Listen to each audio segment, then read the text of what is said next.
Pessoal do Paraná!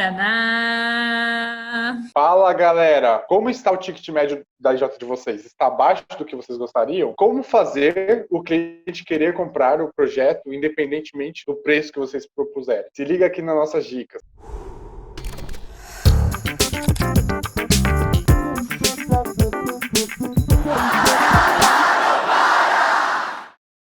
Então, para começar falando da pirâmide de necessidades, a gente tem que ela é baseada em uma hierarquia. E essa hierarquia, ela traz muito sobre essa diferença entre necessidade e desejo. Necessidade é aquilo que é essencial para nossa sobrevivência, enquanto que o desejo é algo um pouco mais supérfluo, podemos assim dizer. E de onde surgiu essa pirâmide de necessidades? Ela surgiu através de um psicólogo americano chamado Maslow. Ele identificou que a gente tinha dentro da raça humana 5 principais necessidades.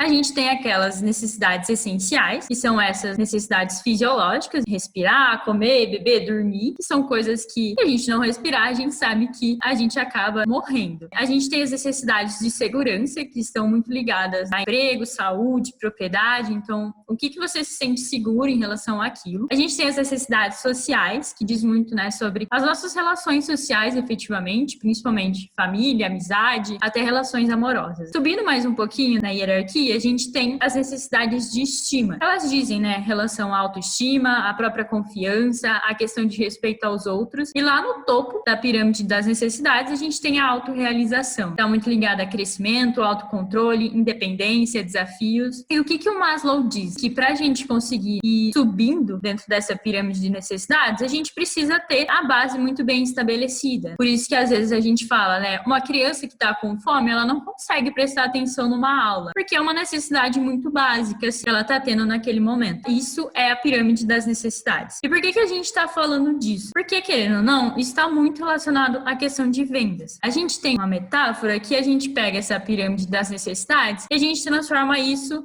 no projeto H-Whisky, né? O que é isso? Nessa base da pirâmide, a gente tem os projetos que são água, então aqueles projetos que são essenciais, aqueles que a gente não vive sem, e principalmente aqueles que vendem muito rápido e tem um ticket um pouco mais barato. No meio da pirâmide, a gente tem os projetos leite, que a gente chama, são os projetos que têm um ticket um pouco mais alto, mas ainda assim, eles saem com uma frequência boa. E a gente tem no topo da pirâmide os projetos que a gente chama de projetos whisky, que são os projetos muito caros. A gente não compra um uísque toda vez que a gente vai no mercado, mas ao mesmo tempo, né, a gente não precisa vender tantos uísques para conseguir ter um faturamento que a gente quer. Por que a gente está comentando sobre isso? Quando a gente volta aqui para falar da pirâmide, a gente vê um projeto água está aqui na base, enquanto o projeto uísque está muito ligado à autorrealização. Sempre quando a gente estiver elaborando um projeto, a gente tem que ter, então, a base da nossa pirâmide, então a gente tem que estar falando de algo que é essencial para o nosso cliente, como fisiologia, segurança, né, isso tanto para o cliente quanto para a empresa dele em si. Mas a gente, na negociação, a gente sempre acaba utilizando algumas coisas, né, relacionadas à autorrealização. Quando eu chego para um cliente que quer abrir uma empresa, uma das coisas que ele precisa, por exemplo, é um plano de negócios. Isso acaba sendo algo muito básico para ele efetivamente iniciar a sua empresa. Mas por trás desse iniciar a sua empresa, a gente tem ali, às vezes, uma autorrealização. Vamos supor que o nosso cliente quer abrir um restaurante, só que o restaurante que ele quer abrir é uma cozinha italiana que a avó dele, que faleceu, sempre quis ter em vida, mas acabou não conseguindo. Então, para ele realizar, ter aquele restaurante, acaba sendo uma autorrealização. É um sonho que virou realidade. Então, quando a gente for negociar com esse cliente, a gente precisa trazer isso à tona se a gente souber dessa informação. Então, é assim que a gente consegue utilizar um pouco melhor a pirâmide de Maslow, a pirâmide das necessidades dentro das nossas vendas. Dentro do período que a gente está passando também, é muito importante olhar para isso. Como eu falei bem no início, a gente tem uma grande diferença entre necessidade e desejo. Quando a gente está falando de desejo, é algo supérfluo, é algo que a gente não morre, né, se não tiver. Alguns projetos que são voltados ao desejo, durante esse período de quarentena que a gente está passando, um período um pouco mais difícil, as pessoas acabam cortando alguns gastos. E geralmente os primeiros gastos, né, que a gente corta são os gastos supérfluos. E com isso, a gente mantém, né, sempre a base da nossa pirâmide, principalmente. Beleza, mas quais são as necessidades que o meu produto está atendendo? Vocês já pensaram nisso? E eu vou também pedir para vocês, se vocês conseguem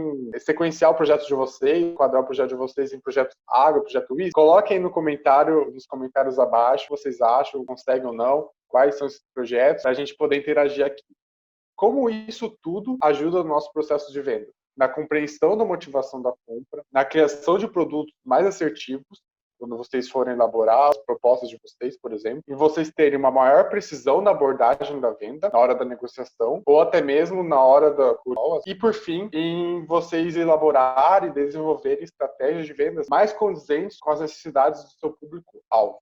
E na prática, como vocês vão aplicar isso no processo de vendas de vocês? Primeiramente, vocês vão entender mais sobre o assunto, olhar para os projetos anteriores que vocês já entregaram, analisar os padrões, traçar estratégias de acordo com o que vocês analisaram, de acordo com esses padrões, e revisar isso ao longo do tempo, para deixar isso cada vez mais fluido e cada vez mais assertivo. Poxa, se você já está com algum projeto, né, em negociação e quer já tentar aplicar esse conteúdo que a gente está passando aqui para vocês, como que você pode efetivamente fazer isso? Então, o primeiro ponto, assim, é efetivamente, né, entender quais são as necessidades do cliente. Quais são as necessidades básicas que ele tem? Quais são as necessidades de autorrealização que ele tem? Que você poderia estar utilizando, igual eu comentei sobre o caso da cantina italiana. Estruturar um pitch usando isso ao seu favor, desenhar um pitch voltado para isso e até colocando alguns gatilhos mentais, usar isso, né? E depois analisar a efetividade, né? Então, caso você feche o contrato, né? Perguntar para o cliente, nossa, quando eu comentei sobre aquilo, né? O que te remeteu a isso? O que você lembrou? Qual foi o momento que você decidiu fechar com a gente, né? E por que você quis fechar com a gente? Depois de analisar essa efetividade, sempre melhorar o processo. A partir de um momento, isso acaba virando muito mais fluido para vocês fazerem e até fazer sem perceber. Esse foi um pouquinho do conteúdo de Pirâmide das Necessidades. Se você gostou, dá um like aqui embaixo. Não esquece de se inscrever no canal, ativar o sininho e também compartilhar com a sua EJ.